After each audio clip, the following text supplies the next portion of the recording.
On June 14th, Le 14 juin 1989, en raison de fausses informations circulant sur l'Église, le gouvernement du Ghana a interdit toutes les activités de l'Église de Jésus-Christ des saints des derniers jours dans ce pays d'Afrique. Il a saisi tous les biens de l'Église et l'œuvre missionnaire s'est arrêtée. Les membres de l'Église, qui appellent cette période l'immobilisation, ont fait de leur mieux pour vivre l'Évangile, sans réunion de branches ni le soutien des missionnaires. On raconte de nombreuses histoires inspirantes sur la façon dont les membres ont continué de faire briller la lumière de l'Évangile en exerçant leur culte chez eux et en veillant les uns sur les autres en tant qu'instructeurs au foyer et instructrices visiteuses. Le malentendu a fini par être dissipé et le 29 novembre 1990, l'immobilisation a pris fin et les activités habituelles de l'Église ont repris. Depuis, les relations entre l'Église et le gouvernement du Ghana sont excellentes.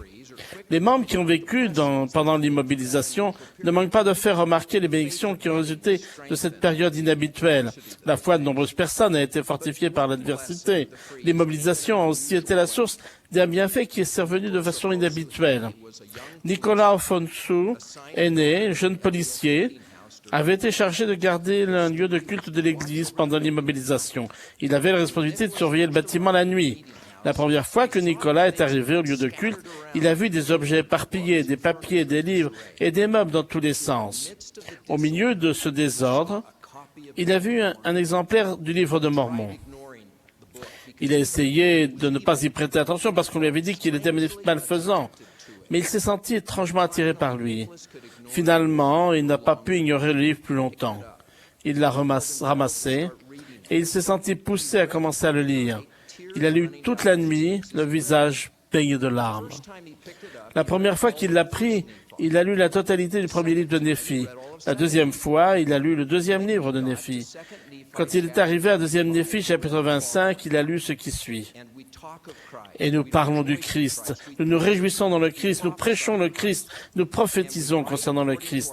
Et nous écrivons selon nos prophéties, afin que nos enfants sachent vers quelle source ils peuvent se tourner pour obtenir la rémission de leurs péchés. Nicolas a alors ressenti l'esprit tellement fort qu'il s'est mis à sangloter. Il a pris conscience que pendant ses lectures, il avait reçu plusieurs inspirations spirituelles, lui disant qu'il s'agissait d'un livre d'écriture, le livre le plus correct qu'il ait jamais lu. Il a compris que les saints des derniers jours, contrairement à ce qu'il avait entendu dire, croyaient fermement en Jésus-Christ. Après l'immobilisation et lorsque les missionnaires sont revenus au Ghana, Nicolas, sa femme et ses enfants se sont joints à l'Église. Lorsque je l'ai vu l'année dernière, il était commandant de la police et président du district de Tamale. Il l'explique. L'Église a transformé ma vie. Je remercie le Dieu Tout-Puissant de m'avoir guidé jusqu'à cet évangile. Alibert Davis, un autre Ghanéen, m'accompagnait un ami qui avait une réunion de présidence dans l'un de nos lieux de culte. Tandis qu'il attendait, Alibert a lu un livre qui se trouvait là. À la fin de la réunion, Alibert a voulu l'emporter chez lui. On l'a autorisé à emporter non seulement ce livre, mais aussi un exemplaire du livre de Mormon. Lorsqu'il est rentré chez lui, il a commencé le livre de Mormon. Il ne pouvait plus le poser. Il a lu à la lumière des bougies jusqu'à 3 heures du matin. Il a fait cela pendant plusieurs nuits, bouleversé par ce qu'il lisait et ressentait. Alibert est maintenant membre de l'Église. Angelo Scarpula a commencé ses études de théologie en Italie, son pays natal, alors qu'il avait 10 ans. Par la suite, il est devenu prêtre et a servi son Église avec dévouement. Au bout d'un certain temps, sa foi a commencé à faiblir et il a cherché et trouvé des occasions d'approfondir son étude. Mais plus il étudiait, plus il était désemparé. Ce qu'il disait et ressentait le convainquait qu'il y avait eu une apostasie générale par rapport à la vraie doctrine enseignée par Jésus et les premiers apôtres. Angelo a recherché la véritable religion de Dieu parmi différentes confessions, mais il est resté insatisfait pendant de nombreuses années. Un jour, il a rencontré 2 membres de l'Église qui aidaient les missionnaires à trouver des personnes à instruire. Il s'est senti attiré par eux et a écouté joyeusement leur message. Il a bien volontiers accepté un exemplaire du livre de Mormon. Ce soir-là, il a commencé à lire le livre. Il a été en veille de joie. Par l'Esprit, Dieu a donné à Angelo l'assurance profonde qu'il trouverait dans le livre de Mormon la vérité qu'il cherchait depuis tant d'années. Des sentiments merveilleux l'ont submergé. Ce qu'il a lu et ce que les missionnaires lui ont appris a confirmé sa conclusion qu'il y avait eu une apostasie générale. Mais il a aussi appris que la véritable Église de Dieu avait été rétablie sur la terre. Quelque temps plus tard, il s'est fait baptiser dans l'Église. La première fois que je l'ai rencontré, il était le président de la branche de Rimini, en Italie. L'expérience de Nicolas, Alibert et Angelo avec les livres de Mormon rappelle celle de par l'Épiprate. J'ouvris le livre avec impatience. Je lus toute la journée, a-t-il dit. Manger était un fardeau. Je n'avais aucune envie de nourriture. Le sommeil était un fardeau quand vint la nuit, car je préférais lire plutôt que dormir. Tandis que je le lisais, l'Esprit du Seigneur reposa sur moi, et je sus et compris que le livre était vrai aussi clairement et manifestement qu'un homme comprend et sait qu'il existe. Ma joie était maintenant complète, et cette joie me repayait largement de tous les chagrins, tous les sacrifices et tous les efforts de ma vie. Certaines personnes ont une expérience très marquante lorsqu'elles ouvrent pour la première fois le livre de Mormon. Mais à d'autres, le témoignage de cette véracité est venu de façon plus progressive, par l'étude et la prière. Cela a été le cas pour moi. J'ai lu le livre de Mormon pour la première fois lorsque j'étais adolescent, élève du séminaire. Voici l'exemplaire du livre de Mormon que j'ai lu. Je ne peux pas vous dire à quel moment ou à quel endroit exactement cela s'est produit, mais au cours de cette lecture, j'ai commencé à ressentir quelque chose. Une chaleur et un esprit se manifestaient chaque fois que j'ouvrais le livre. Le sentiment grandissait pendant que je continuais de lire. Il continue de grandir maintenant. Chaque fois que j'ouvre le livre de Mormon, c'est comme si j'appuyais sur un interrupteur. L'esprit se déverse dans mon cœur et dans mon âme. À d'autres, le témoignage du livre de Mormon vient plus lentement, avec beaucoup d'études et de prières. L'un de mes amis a lu le livre de Mormon pour savoir s'il était vrai. Il a mis en pratique l'invitation de Moroni de demander à Dieu, d'un cœur sincère, avec une attention réelle, et avec foi au Christ, si le livre de Mormon était vrai. Mais il n'a pas reçu immédiatement la réponse spirituelle promise. Mais, un jour, tandis qu'il était en train de conduire, plongé dans ses pensées, l'Esprit lui a témoigné de la véracité du livre de Mormon. Il était tellement heureux et bouleversé qu'il a baissé la vitre de la voiture et a crié, à personne en particulier, et pourtant au monde entier, « C'est vrai !» Que nous ayons obtenu du témoignage du livre de Mormon la première fois que nous l'avons ouvert, ou après un certain temps, il nous influencera constamment si nous continuons de le lire et de mettre en pratique ses enseignements. Ezra Taft Benson a enseigné.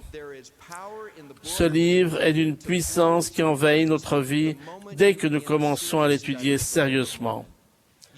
Vous trouverez plus de force pour résister à la tentation. Vous trouverez la force d'éviter de vous laisser égarer. Vous trouverez la force de rester sur le chemin étroit et resserré. Fin de citation. J'invite toutes les personnes qui reçoivent ce message, notamment les détenteurs de la prêtrise d'Aaron réunis ce soir, à découvrir le pouvoir du livre de Mormon. Comme l'a recommandé le président Monson, je cite, « Lisez le livre de Mormon, méditez sur ses enseignements, demandez à notre Père Céleste s'il est vrai. » Fin de citation. Pendant que vous le ferez, vous sentirez la présence de l'Esprit de Dieu. Cet esprit fera partie de votre témoignage que le livre de Mormon est vrai, que Joseph Smith était un prophète de Dieu, et que l'Église de Jésus-Christ des saints des derniers jours est la véritable Église de Dieu sur la terre aujourd'hui. Ce témoignage vous aidera à résister à la tentation. Il vous préparera pour le grand appel à la diligence pour que les hommes travaillent dans les vignes du Seigneur. Il sera une ancre sûre lorsqu'on se servira d'accusations, de calomnies pour attaquer votre foi. Il sera une fondation solide, comme le roc, face à des questions auxquelles vous ne pourrez pas répondre, du moins immédiatement. Vous serez à même de discerner la vérité de l'erreur et vous sentirez la force du Saint-Esprit confirmer de nouveau et continuellement votre témoignage, tandis que vous continuerez de lire le livre de Mormon tout au long de votre vie. Je recommande aussi à tous les parents qui écoutent ou lisent ce message de faire en sorte que le livre de Mormon soit au cœur de votre foyer. Quand nos enfants étaient jeunes, nous lisions le livre de Mormon pendant le petit déjeuner. Voici le marque-page que nous utilisions. Au recto, il y a une citation du président Benson promettant que Dieu déverserait une bénédiction sur nous si nous lisions le livre de Mormon. Au dos se trouve cette promesse de Marion G. Romney, ancien conseiller dans la première présidence. Je suis certain que si les parents lisent au foyer Livre de Mormon régulièrement et dans la prière, seuls et avec leurs enfants, l'esprit de ce grand livre viendra imprégner nos foyers et les personnes qui demeurent. L'esprit de querelle disparaîtra. Les parents conseilleront leurs enfants avec plus d'amour et de sagesse. Les enfants se soumettront mieux aux recommandations de leurs parents. La droiture augmentera, la foi, l'espérance et la charité, l'amour pur du Christ rempliront notre foyer et notre vie en apportant avec eux la paix, la joie et le bonheur. Fin de citation. Maintenant que nos enfants ont quitté notre foyer et ont fondé leur propre famille, nous pouvons voir clairement, après de nombreuses années, l'accomplissement de la promesse du président Romney. Notre famille est loin d'être parfaite, mais nous pouvons témoigner de la puissance du Livre de Mormon et des bénédictions que sa lecture a apportées et continue d'apporter dans la vie de tous les membres de notre famille. Le pouvoir du Livre de Mormon se manifeste peut-être le plus dans l'influence qu'il exerce pour nous rapprocher de Jésus-Christ. Il rend un grand témoignage de lui et de sa mission rédemptrice. Grâce à lui, nous comprenons la majesté et le pouvoir de son expiation. Il enseigne clairement sa doctrine. Et grâce au chapitre magnifique décrivant la visite du Christ ressuscité au Néphite, nous le voyons comme si nous y étions, aimer, bénir et instruire ces personnes, et nous comprenons qu'il fera la même chose pour nous si nous allons à lui en vivant son évangile. Je témoigne du pouvoir du Livre de Mormon, mes frères, en anglais, en italien ou en français, en version papier ou électronique. J'y ai trouvé le même esprit magnifique émanant de ces chapitres et de ces versets.